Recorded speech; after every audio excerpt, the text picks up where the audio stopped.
جو ابھی چہار دیواری اسلام میں نہیں آیا اس کو یعنی کہنے سے اتنی قوت مل رہی ہے، جو پیدا ہی مسلمان ہوا ہے، جس کا شجرہ ہی حجر کردار سے رسول اللہ تک جاتا ہے، وہ یعنی کہے گا، اسے کتنا فیضان ملے گا۔ آج تو پہرے لگائے جا رہے ہیں، اگر 2 بار یعنی کہہ دیا آپ نے تو اسی جلسے میں ایک دوسرے کو کوہنیاں مار کے لوگ کہتے دیکھ رہے ہو کس کو بلا لیا آپ نے؟ میں نے کہا سن، تمام صحابہ کی عظمت کا خیال رکھتے ہوئے اور ان سے محبت کرتے ہوئے کوئی یعنی زیادہ بھی کرے تو وہ سنی ہی رہتا ہے، اور اگر تم مثال پوچھو گے تو میں ہدایت کے بخشش کی طرف لے کے چلوں اور اعلیٰ حضرت کی بارگاہ میں لے کے چلوں۔ اعلیٰ حضرت فرماتے ہیں سر میں جھڑ کر تیری پیزاروں کے تاج سر بنتے ہیں سیاروں کے، صدق و عدل و کرم و ہمت میں 400 چرچے ہیں ان چاروں کو۔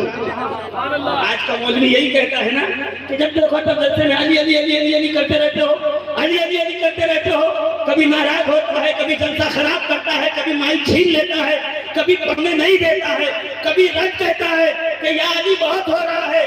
آؤ امام اہل سنت کی بارگاہ میں کیا کہتے ہیں؟ صدق و عدل و کرم و ہمت میں صدیق اکبر کی، فاروق اعظم کا،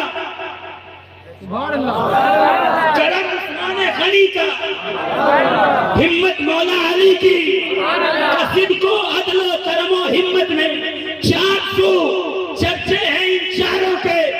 آج کے مفتی کے اعتبار سے یہی عدل ہے کہ چاروں کا ذکر برابر کرو، مگر اعلیٰ حضرت امام اہل سنت نے اگلا شعر لکھا تو ایک شعر میں 4 یار کا ذکر کیا، اگلے شعر میں اکیلے مولا کائنات کا ذکر کر کے بتایا کہ تم جسے سنیت سمجھانا چاہتے ہو وہ سنیت نہیں ہے، سنیت یہ ہے کہ بعد میں کہا جائے کہ صدق و عدل و کرم و ہمت میں 400 چرچے ہیں ان چاروں کے، اور بہرے تسلیم علی میدان میں سر جھکے رہتے ہیں تلواروں کے۔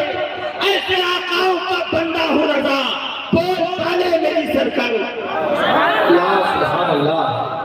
بول بالے میری، میں کہوں امام اہل سنت جب علی کا ذکر زیادہ کر کے آپ امام اہل سنت رہ سکتے ہیں تو ہم علی کا ذکر زیادہ کر کے سنی کیوں نہیں رہ سکتے؟ بتائیے۔ تو میں بس اتنا ہی عرض کرنا چاہتا ہوں، یہ علم اسی وقت فیض دے گا جب باب العلم کے ساتھ تمہارا کنیکشن اچھا رہے۔ بولو نا پیچھے والے زور سے، ایسا نہ ہو سید صاحب آ جائیں تو پاؤ کلو کی آنکھ نکال کے دیکھنے لگے۔ آج ہمارے یہاں چل رہا ہے یہ طریقہ بنا ہوا، وہ اوپر بیٹھے ہیں ہم نیچے بیٹھے ہیں، اچھا ان کی عزت زیادہ ہے ہماری کم ہے، ان کے ہاتھ پیر چومے جا رہے ہیں ہمارے نہیں چومے جا رہے ہیں۔ ہم بھی تو پڑھ لکھ کے آئے ہیں، ہم بھی تو علم حاصل کر کے آئے ہیں، تو میں ان کو صرف اتنا کہنا چاہتا ہوں، پیارے نبی کے بال اگر خالد ابن ولید ٹوپی میں رکھ لیں، دیکھو جس کو پتا ہوگا وہی واہ کہے گا کہ دوران جنگ اگر خالد ابن ولید کی ٹوپی نیچے گر جائے تو خالد ابن ولید تلوار چھوڑ کر پہلے ٹوپی اٹھائیں۔ خالد ہر طرف سے تیر تھا، نیزے تھے، تلواریں تھی، دشمن ہم پر گھیرا ڈالا ہوا تھا، اور تم تلوار چھوڑ کے کیا تلاش کر رہے تھے؟ کہا وہ ٹوپی ڈھونڈ رہا تھا جس میں نبی کے بال ہیں۔ کیوں؟ کہ میری کیا ہمت، میری کیا طاقت، اس بال کی برکت نے مجھے سیف من سیوف اللہ بنایا، خدا کی تلوار بنائی، میرے ہاتھ سے فتوحات دی، میرے ہاتھ میں اسلام کا جھنڈا آیا، اللہ نے میرے ہاتھ کو فتح عطا فرمائی۔ یہ جو مسلسل مجھے فتوحات مل رہی ہے اس میں خالد کی طاقت کا دخل کم ہے، نبی کی بال کی برکت کا کرم زیادہ ہے۔ میں یہی کہنا چاہتا ہوں کہ نبی کے بال خالد بن ولید بناتے ہیں، نبی کی آنکھ جنید بغدادی بناتی ہے، خور بناتی ہے، معروف کرخی بناتی ہے، سری سختی بناتی ہے۔ مزہ نہیں آ رہا آپ کو؟ نبی کے آل کے پاس آ جاؤ تو کیا بناتی ہے کہ میں نبی کے آل کے پاس آؤ تو پھر امام احمد رضا بناتی ہے، پھر اعلیٰ حضرت بناتی ہے، پھر وہ تڑپ کے کہتے ہیں ایسے آقاؤں کا بندہ ہو رضا، بول پالے میری سرکاروں کے، مجھے نہ دیکھو ان کی طرف دیکھو جہاں سے فیصلہ کر امام احمد رضا امام اہل سنت۔ میزان ملت اسلامیہ غور فرمائیے گا، آج اہل بیت کے تعلق سے ہمارا رویہ خراب ہو گیا ہے، جبکہ عالم یہ ہے کہ قل لا اسألکم علیہ اجرا الا المودۃ فی القربى۔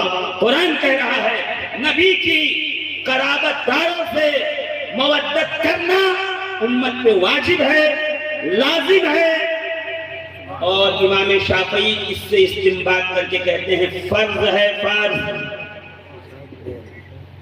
نبی کی اولاد سے محبت، بولیے نا، نبی کی اولاد سے محبت، مطلب یہ فرض کیسا ہے؟ یہ فرض کیسا ہے کہ فرض تو ہے مگر راستے سے گزر جائیں تو گلی بدل کے نکل جاؤ، یہی فرض ہے۔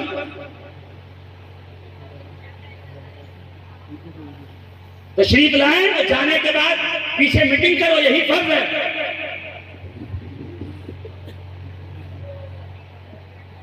ان کے منصب، ان کی عزت سے حسد کرو، یہی فرض ہے۔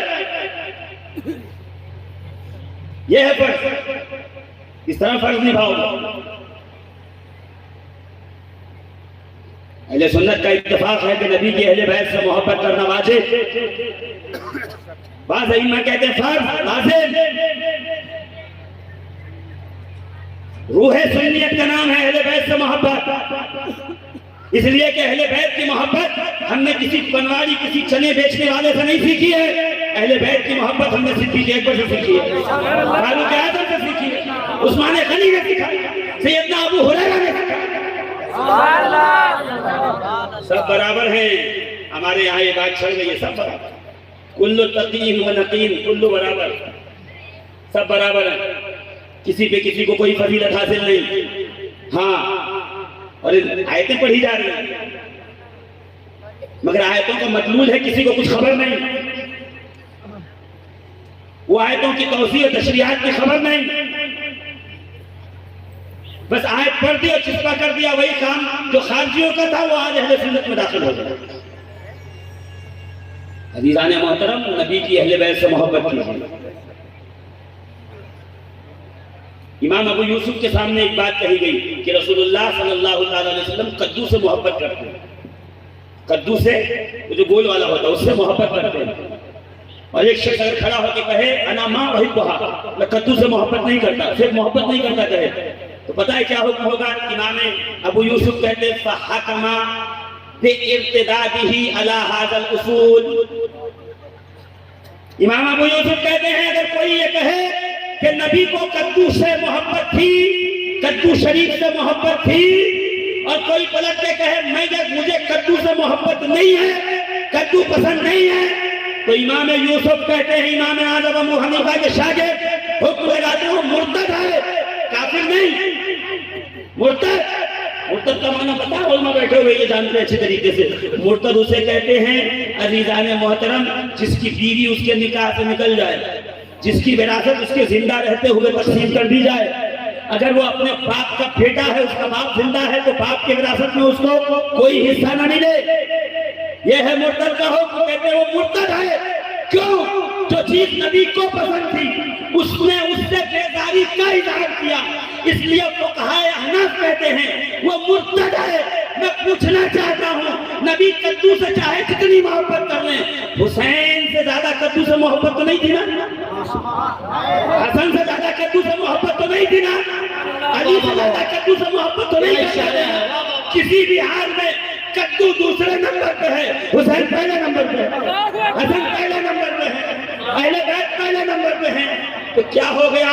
کچھ لوگوں نے دل میں اہل بیت کی بغض کو پالا ہوا ہے، اہل بیت سے محبت کر دی ہے، تو پھر اغل بغل کے امامے اور ٹوپیوں والوں کو نہ دیکھو، نبی کی اہل بیت سے محبت کرنی ہے۔ صدیق اکبر کو دیکھو، محفل سجی ہوئی ہے، منبر لگا ہوا ہے، رسول کریم کے منبر پہ سیدنا صدیق اکبر خلیفہ رسول بن کر تشریف فرما ہے، خطبہ دے رہے ہیں، اتنے میں امام حسن مجتبی آئے.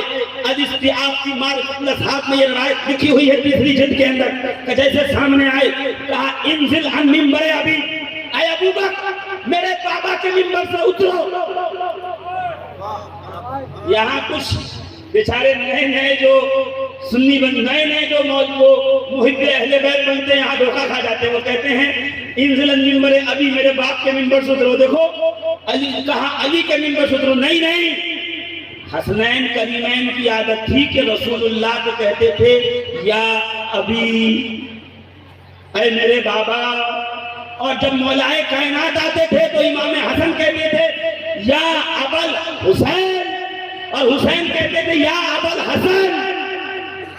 خدا نے بچپن سے ہی شہزادوں کے لب پہ لفظ اب رسول کے لیے جاری کروا دیا تاکہ قیامت تک لوگوں کو معلوم رہے کہ ہیں تو علی